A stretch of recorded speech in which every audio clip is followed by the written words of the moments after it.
მამისათა, დადისათა და სულისა წმინდისათა. ამინ. ჩვენთანაც ღმერთი. ირება და მადლობა ღმერთს დღევანდელი წირვისათვის და თითოეული წირვისათვის. ვინ ჩვენ მოვიხსენეთ ამ წირვისას ღმერთმა ყველას მისცეს ცოდვათან მიტევება, ცოცხლები იქნებიან ისინი თუ გარდაცვლილები. ჩვენ ახლა გვიახლოვდება ბევრი აღარ დარჩა ფაქტიურად ქრისტეშობამდე. ბევრი აღარ დარჩა, იმიტომ ვამბობ, რომ მანამდე შეიძლება აქ სოფელში წირვა ერთხელ იყოს კიდე და წმინდა გაბრიელ ეპისკოპოსს აქვს ესეთი ქადაგება ქრისტეშობის წინა დღეებში. როგორ უნდა დაიბადოს ადამიანის გულში ქრისტე, როგორ უნდა აღიზარდოს მის გულში ქრისტე, როგორ უნდა დაიწყოს ქადაგება, ადამიანი როგორ გაივლის ჯვარცმას ქრისტეს გულისთვის, როგორ აღსდგება ადამიანი. ანუ რაზეა ლაპარაკი, რომ ჩვენთვის ქრისტეშობის დღესასწაული ჩვენთვის ქრისტეშობის დღესასწაული მარტო ის კი არ უნდა იყოს რაღაცა მოვლენა, რომელიც ისტორიაში მოხდა და ჩვენ უბრალოდ ამბავს ვიხსენებთ. ჩვენთვის ქრისტეშობის დღესასწაული ის არის, რომ თითოეული ადამიანი უნდა ცდილობდეს, რომ გულში ქრისტე დაიბადოს. ჯერ უნდა ცდილობდეს, რომ უფალი მოიწვიოს. აი ხო გახსოვთ, როდესაც ბეთლემში მიდიან, აი ახლა რომ აღწერები დაიწყო. ჩვენ ესეც გახსენებს. ახლა ხო არის რაღაც აღწერები დაიწყო, მოსახლეობის აღწერა გავიგოთ რამდენი ვართ. აი ეგრევე იმპერატორმა ავგუსტუსმა გადაწყვიტა, რომ თავის იმპერიაში ჩაეტარებინა მოსახლეობის აღწერა. ამიტომაც ვინც რომელი ქალაქიდან იყო წარმოშობით, იმ ქალაქში მიდიოდა, რომ აღწერაში მონაწილეობა მიიღო, რეგისტრაცია გაიარა, ესე ვთქვათ. და მართალი იოსები და ყოვლადწმიდა ღვთისმშობელი მიდიან ბეთლემში, რადგან ისინი შთამომავალნი არიან დავით მეფისა და დავით მეფის ქალაქი კი იყო ბეთლემი. და როდესაც მივიდნენ, იქ არც ერთ სახლში მათთვის ადგილი არ აღმოჩნდა. და ამიტომაც აი თუ გახსოვთ პატრიარქმა რომ თქვა, რომ შობის ღამესო სარკმელში სანთელი დავანთოთო და ამით უფალი მოვიწვიოთ, აი ყოვლადწმინდა ღვთისმშობელი მოვიწვიოთ ჩვენთან, რომ ჩვენთან იშვას უფალი. და ესე არა მარტო სახლის სარკმელში, არამედ თითოეულმა ადამიანმა თავისი გულის სარკმელში უნდა დაანთოს ეს სანთელი და მოიწვიოს უნდა ყოვლადწმინდა ღვთისმშობელი, რომ იქ იშვას უფალი. და ახლა როგორ დაანთებს ადამიანი გულში ამ სანთელს? დაანთებს იმით, რომ ადამიანი ეცდება, რომ გული გაისუფთავოს ყოველგვარი იმისა, ყველაფერი იმისგან, რაც უფალს იქ არ მოსწონს. რომ გული გამოზარდოს. აი ჩვენ წმინდა იოანე ნათლისმცემლის ტაძარში ვართ. წმინდა იოანე ნათლისმცემლის მოღვაწეობის მთავარი შინაარსი ეგ იყო, რომ ადამიანთა გულები განემზადებინა უფალთან შესახვედრად. და ამიტომაც პირველი სიტყვები ხომ გახსოვთ რა იყო? შეინანეთ, რამე თუ მოახლოებულია სასუფეველიცადა. ყველაზე მეტად ადამიანი თავის გულს უფლისათვის განამზადებს სინანულით. სინანული რას ნიშნავს? აი დავუშვათ ჩვენ გვინდა რომ სტუმარი მოვიწვიოთ სახლში. ახლა რა შეხედავ, რომ იქ სადღაც ოთახში ნაგავიდებს, იქ სადღაც ჭურჭელია დასარეცხი, იქ სადღაც სკამია გადაყირავებული, ხო? ეცდები რომ ეს სკამი გაასწორო, ის ჭურჭელი დაარეცხო, ის ნაგავი მოვაცილო იქიდან, რომ ახლა ჩვენია რომ სტუმარი ისე როგორ უნდა მიიპატიჟო, ხო? ადამიანურად აი რაღაცნაირად ჩვენი. და ჩვენ ზულშიც ესეა. იქ სადღაც იქაც სკამია გადაყირავებული, იქ სადღაც ნაგავია, იქ სადღაც რაღაცაა გასარეცხი, და ყველაფერი ეს უნდა ადამიანმა ეცოდეს რომ მოაწესრიგოს.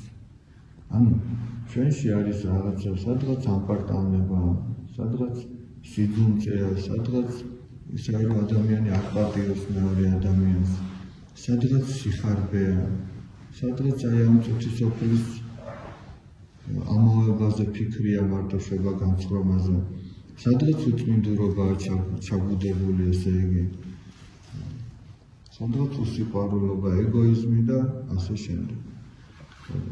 ამ ყველაფერს უნდა ადამიანმა უწამლოს სინანულით. ანუ ჯერ უნდა გააკეთოს ის, რომ გამოიკვლიოს თავისი გული. და რითი უნდა გამოიკვლიოს?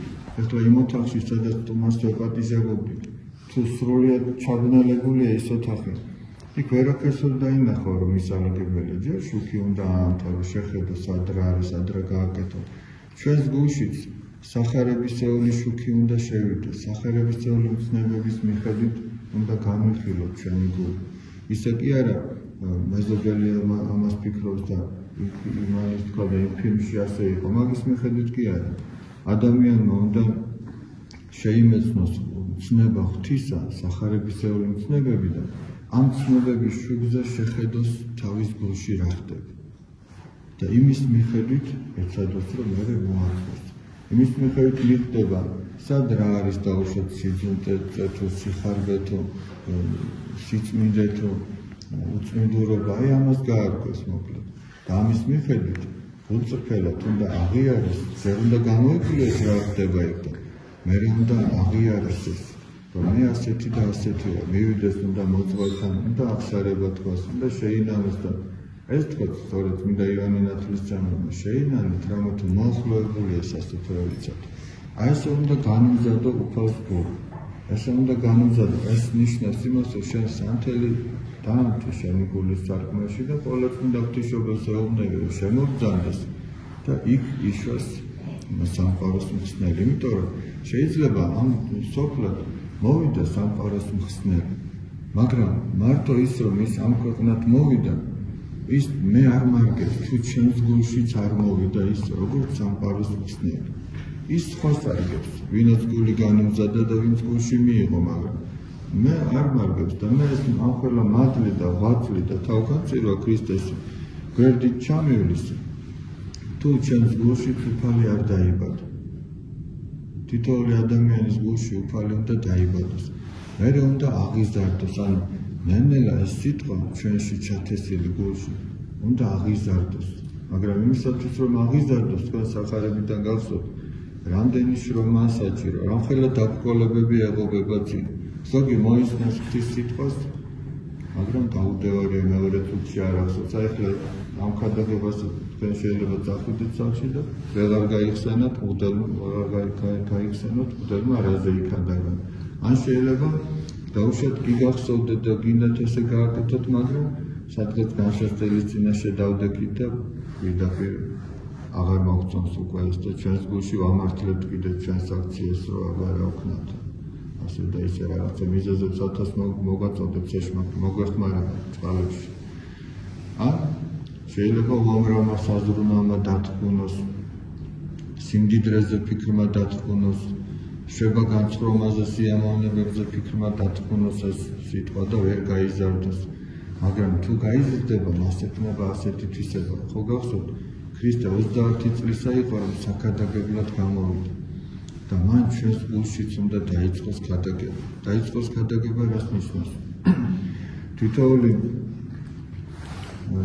აი ამა თუ იმ ცხოვრებისეული ამა თუ იმ სიტუაციის დროს ჩვენ უნდა გვეუბნებოდეს ჩვენი გული, რომ ეხლა რა არის საჭირო, რა არის გასაკეთებელი, რისი გაკეთება არ შეიძლება. მაგრამ ეს რომ მოხდეს, ადამიანმა უნდა შეიმეცნოს საღვთო მცნებები, როგორც ვთქვით, ამ შუქზე უნდა განიხილოს. მერე რა მოხდება? ადამიანში უნდა ქრისტეს ჯვარცმა მოხდეს. ჯვარცმა როგორ უნდა მოხდეს?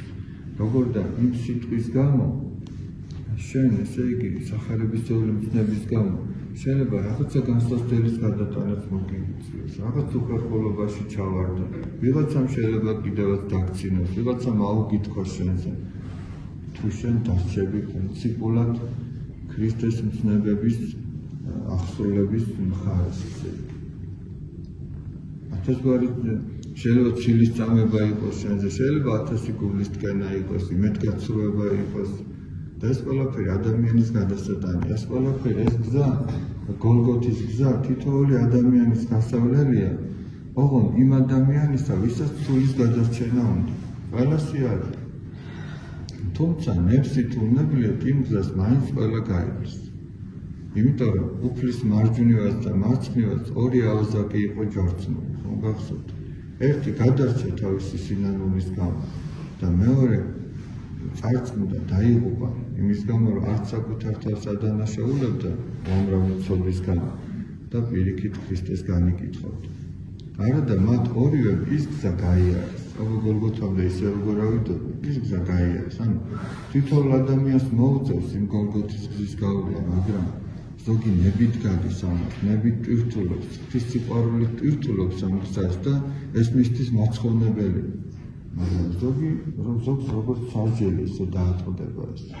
ამიტომ ადამიანმა ის შეგნებულად უნდა შეხედოს თავის ცხოვრებას, რომ დაიბადა ამ წუთის ოფერში. ხო იყო დრო, რომ ადამიანი ამ წუთის ოფერში არ იყო მოვლენილი, მაგალითად მე 38 წლის ვარ, 39 წლის წინ ჩემს შესახებ არაფერი არ იცოდი, მე არ ვიყავდი. მაგრამ დაგდება დრო, ეს არ ვიცი 39 წლის შემდეგ იქნება თუ გაცმარიც, რომ მე აღარ ვიქნები ამ წუთის ოფერში. არ თვითონ ჩვენთაგანი გავა დრო, რამდენი გაცმარიც აღარ ვიქნებით. და ჩვენი მასზე უნდა ვიფიქროთ, რომ აქ როცა აღარ ვიქნებით, მაშინ სად ვიქნებით? და ჩვენი მართლმადიდებლური რწმენა ამას ამბობს, რომ მაშინაც იქნები შენ ცოცხალი. ადამიანი არ კვდება, ადამიანი გარდაიცვლება. მაშინაც იგრძნობ, მაშინაც დაინახავ, მაშინაც მოისმენ, მაშინაც გაგეხარდება თუ დამზოხდება, მაშინაც გეტკინება თუ არ გეტკინება. იმიტომ რომ ის თვისებები, რაც ახლა მე ჩამოვთვალე, ეს არის სულის თვისებები და არა სხეულის, რომელიც საფლავში დაიდება, ეს სულის თვისებები. და სულს ეს მანკიერებები ან გაყვება იქ და დატანჯავს. თუ აქვე არ მოიცილა, აქვე არ დაუშვათ ადამიანს აქვს ბევრი ჭამისადმი მიდრეკილება, იმიტომ რომ ბევრს ჭამს. და როდესაც სული და სხეული განშორდება ერთმანეთს, რითი შეჭამს? არადა ეს სულის უნებაა, სულის თვისებაა. სულია დასნეულებული ამიტომ, სხეული კი არის. და სული, რომელიც სხეულს დაიხმარდა იმისათვის, რომ ეს უნება აღესრულებინა, დაეკმაყოფილებინა და ამ სულში დარჩა ეს უნება და თავის უმაღლეს საზომს აღწევს და ვერ იკმაყოფილებს, ის იტანჯება. მე ხა წარმოიდგინეთ, შეიძლება ადამიანს მარტო ნაყროვანების უნება კი არ ქონდეს, რაღაცა წმინდური უნება ქონდეს, 1000 გვარი ნამპარტავნების და ასე შემდეგ და რითი დაიკმაყოფილებს და ვეღარ დაიკმაყოფილებს. და ყველა ეს უნება ერთობლივად თანაც თავის მწერლს მიღწეული როგორ დატანჯავს ადამიანს, ჯერ მარტო ეს არის დატანჯება. აღარაფერს ამბობ იმაზე, რომ ადამიანს სინდისი დატანჯავს, სინდისი რო ქენჯნის. როგორც ამბობდა წმინდა მამები, არაფერი არ არისო იმაზე უფრო მტკივნეული, ან ხორციელად არ არსებობს ისეთი ტკივილი სინდისის ქენჯნას რო შეედრებოდეს. წარმოიდგინეთ, აქ თუ ესე ტანჯავს სინდისი, იქ როგორ დატანჯებს და ადამიანმა ამაზე უნდა იფიქროს და აი ამის გამო, იმის გამო, რომ მას უნდა ღმერთთან ყოფნა და სასუფეველში ყოფნა, აქ შეიძლება მრავალი სატანჯველი კიდევაც მოითმინოს იმის იმედად.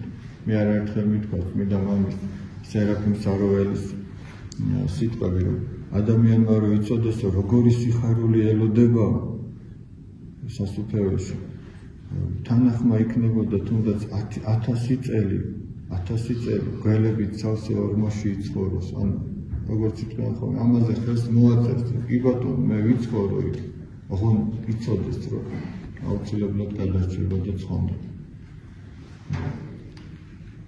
იმის გამო, რომ ესე იგი აქ ადამიანმა ამ წუთის სოფლის რაღაცა ცოდვები შეიყვარა, რაზე ამბობს უარს. როგორც მოციქული პავლე ამბობს, ადამიანსო იქ ელოდებაო, ისეთი რამე, რაც ადამიანის თვალს არ უხილავს აქ. ისეთი რამეს მოისმენს, რაც ადამიანის ყურს არ სმენია და ისეთ რამეს განიცდისო, ანუ სიხარულზე ლაპარაკი, რაც აქ ადამიანის ყურს არ განუცდია. ეხლა რა არ უნახია დღეს ადამიანს აქ, რა არ მოусმენია, რა არ განუცდია, ხო როგორი სიხარული, მაგრამ ოსტურმე ის არ არის, რაც იკელოდება ადამიანს. რატომ ამბობ, როდესაც ესა თუ ის განსაცდელი შეხვდება ადამიანს და ქრისტეს სიტყვის გამო ჯვარცმა მოუწევს, რომ ჩვენს გულში უნდა ჯვარცმა მოხდეს, ადამიანმა უნდა გაიხსენოს, რა სიხარული ელოდება იქ. წმინდა იოანე ოქროპირი ამბობს, რაღაცა რთულ საქმეს რო იწყებ, იმაზე კი არ უნდა იფიქრო, ამ საქმის სირთულეზე კი არ უნდა იფიქრო, იმიტომ ამას შეიძლება შეგაშინოს. არამედ უნდა იფიქრო იმაზე, შედეგად რა მოყვება.